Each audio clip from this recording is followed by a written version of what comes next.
Ini semua cerita latar belakang sebelum datangnya Isra dan Mi'raj. Kita kena faham. Sebab ramai sambut Isra dan Mi'raj, dengar ceramah, makan. Kan? Dengar ceramah, makan. Dia tak tengok penderitaan, kesusahan, kesedihan Nabi 10 tahun sebelum Nabi dijemput oleh Allah pada malam Isra dan Mi'raj.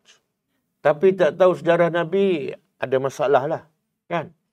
Macam mana kita cinta Nabi tapi sejarah perjalanan hidup Nabi, kerja dakwah Nabi kita tak hayati. Macam mana kita menyatakan kita cinta pada Rasulullah SAW. Okey, peperangan Uhud berlaku pada tahun 3 Hijrah. Apa berlaku dalam peperangan Uhud? Nabi patah gigi, cedera muka, berdarah, dan ada riwayat mengatakan Nabi terjatuh dalam satu lubang, dan 70 orang sahabat Nabi mati syahid, termasuklah pakcik yang Nabi sangat sayang, iaitu Hamzah. Sangat-sangat sedih. Nabi sendiri cedera, patah gigi, berdarah muka. Jadi Aisyah pun tanya kepada Rasulullah SAW selepas peperangan Uhud. Okey, kita tengok pada ni. Hadis Aisyah radhiyallahu anha, annaha qalat.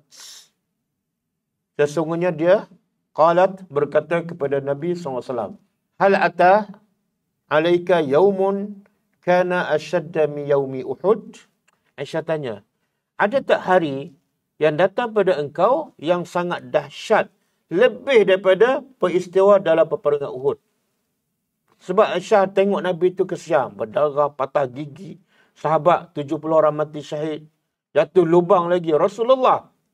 Jadi Aisyah tanya, wahai Rasulullah, ada tak peristiwa yang engkau hadapi lebih dahsyat daripada peperangan Uhud? Kemudian, Nabi menjawab, laqad laqitu min qaumiki, aku hadapi daripada kaum engkau, wahai Aisyah, wa kana ashaddu ma laqitu minhum yaumal aqabah.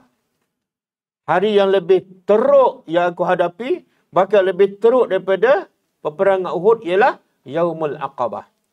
Yaumul aqabah bukan perjanjian Aqabah antara Nabi dengan orang Ansar, bukan.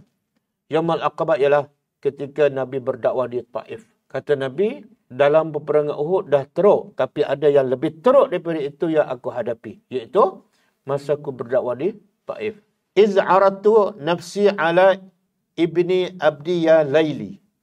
Ketika mana iz aratu, aku mendedahkan nafsi diriku ala ibni abdi ya lail bin abdi kulal. Ini pemimpin Taif. Sebab biasa strategi Nabi bila nak berdakwah, Nabi pergi jumpa ketua dulu. Bila ketua beriman, yang bawah tu senang beriman. Jadi bila Nabi pergi ke Taif, Nabi jumpa pembesar ni, pemimpin Taif, iaitu Ibnu Abdi Yalail bin Abdi Kulal. Falam yujibni. Boleh tunjuk. Falam yujibni. Tapi bila aku dedahkan dakwah, aku bentangkan dakwah Islam kepada dia, falam yujibni. Dia tidak menyahut dakwah aku. Ila ma aratu, kepada apa yang aku inginkan. Fantalaqtu, maka fantalaqtu, aku beredar. Wa ana mahmumun ala wajhi, dalam keadaan muka aku sangat-sangat sedih dan duka cita. Nabi dakwah bukan untuk diri dia, bukan untuk dapat habuan dunia. Tapi bila orang tolak, Nabi sedih. Walaupun Nabi tak ada kepentingan. Sebab apa Nabi sedih? Bukan kerja Nabi memaksa orang beriman. Betul tak? Kerja Nabi apa dia? Kerja Nabi ialah menyampaikan. Dan mesej dakwah Nabi dah sampai tak? Orang tu tolak bukan urusan Nabi. Tapi Nabi tetap bersedih. Kita kalau kita tak berdakwah, sedih tak? Bukan berdakwah orang tolak. Kita tak berdakwah pun, sedih tak? Kalau sedih, kenapa tak pergi berdakwah? Sedihlah saya tak berdakwah. Dah setahun tak berdakwah lagi. Orang yang patut bersedih siapa? Orang yang patut bersedih ialah orang yang berdakwah tapi ditolak macam Nabi. Tapi kalau kita tak berdakwah, kemudian sedih, boleh percaya ke? Boleh percaya ke? Sedihlah tengok orang tak beriman, tak salat. Berapa tahun dah? Sedih. 10 tahun dah. Tapi tak buat apa-apa. Itu bukan sedih. Yang sedih ialah ni. Dah berjalan 100 km, dah kena beleng batu, orang tak terima, sedih. Okey. Falam astafiq, maka aku dah rasa lemah apa semua, macam nak pingsan. Aku tidak sedar kecuali wa ana biqarnis sa'alib. Kecuali tiba-tiba aku dah berada di satu tempat nama dia Qarnis Sa'alib. Qarnis Sa'alib ni tempat orang datang daripada Taif niat miqat ihram. Sekarang dia tak panggil Qarnil Sa'alib, dia panggil Qarnul Manazil. Tempat yang sama. Jadi Qarnul Manazil tu untuk orang datang daripada Taif, daripada Riyadh untuk buat niat ihram umrah. Farafa'tu ra'si, kemudian aku pun angkat kepalaku. Tengok ke langit. Wa iza ana bi sahabatin, tiba-tiba ada awan. Qad azallatni, telah melindungi aku. Ini mukjizat yang Allah beri kepada Nabi. Ada awan meneduhi Nabi. Fa nazartu, maka aku melihat fa iza fiha Jibril. Tengok-tengok kat langit, tengok-tengok tiba-tiba ada Jibril. Fanadani, maka Jibril menyeru aku. Faqal, lalu Jibril berkata, Inna Allah Ta'ala. Jibril kata pada Nabi SAW yang sedang bersedih. Sesungguhnya Allah Ta'ala qad sami'a, telah mendengar qawla qawmika laka. Allah dengar apa yang kaum ataupun orang Taif cakap pada engkau. Orang Taif kata macam-macam, baling batu. Semua Allah dengar dan Allah lihat. Wa ma raddu alaika, dan apa yang mereka tolak kepada engkau, Allah dengar.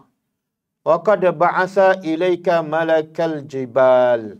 Dan Allah utuskan kepada engkau malakal jibal. Apa makna malak? Malaikat. Jibal, gunung. Malaikat ni banyak. Ada tugas dia turun wahyu. Ada tugas dia turun hujan. Ada tugas dia tiup sangkakala. Ada tugas dia angkat gunung.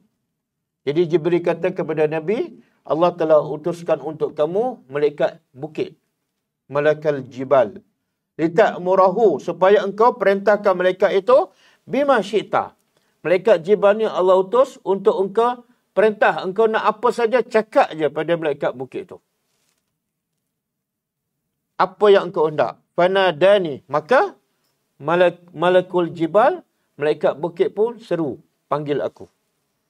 Fasallam alayya, maka dia pun bagi salam kepada aku. Semekal, kemudian malaikat jibal berkata, Ya Muhammad, wahai Muhammad, Inna Allaha, sesungguhnya Allah qad sami'a qawla qawmika laka.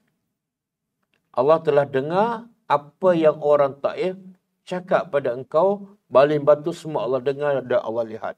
Wa ana malakul jibal, dan aku ni malaikat gunung. Wa qad ba'asani rabbi ilaika, dan Allah telah utuskan aku kepada engkau untuk apa? Lita'murani, supaya engkau perintah je. Aku tunggu perintah engkau je. Fama syi'ta, apa yang engkau nak, silakan. In syi'ta, kalau engkau nak, atbaqtu, aku akan terbalikkan alaihim ke atas mereka, iaitu ke atas orang Taif, al-Akhshabaini. Akhshabaini, dua bukit besar. Ada pendapat mengatakan dua bukit besar ialah bukit Jabal Qubis di Mekah.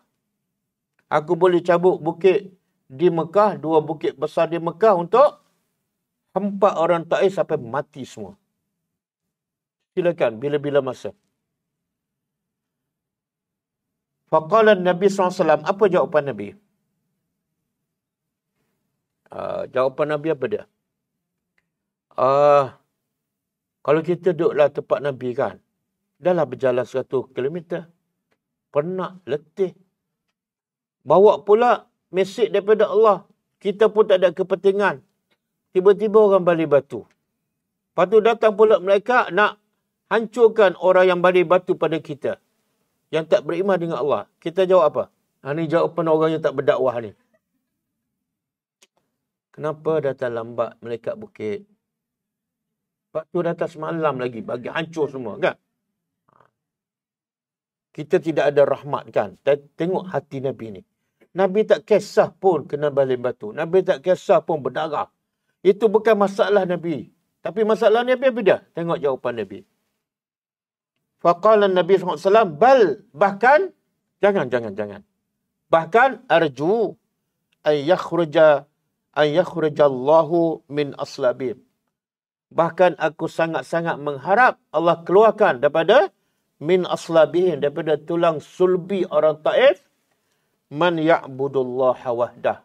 Aku harap orang Taif ini kalau dia tak beriman, harap-harap anak dia beriman. Kalau anak dia tak beriman, harap-haraplah cucu dia beriman. Kalau cucu tak beriman, harap-harap cicit beriman.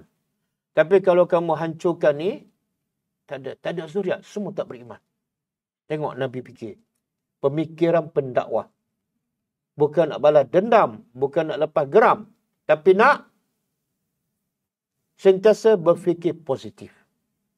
Sikit tak ada rasa marah, sikit tak ada rasa dendam dalam hati Nabi. Kemudian, wahdahu la yusyriku bi syai'an. Harap-harap kalau mereka tak beriman, anak mereka. Kalau tak anak, cucu. Sembah Allah dan tidak syirik. Dan betul tak? Akhirnya orang Taif beriman. Betul tak? Kalau Nabi lepas geram je, apa jadi orang Taif? Ha? Apa jadi orang Taif? Jemaah Malaysia tak boleh pergi Taif sekarang.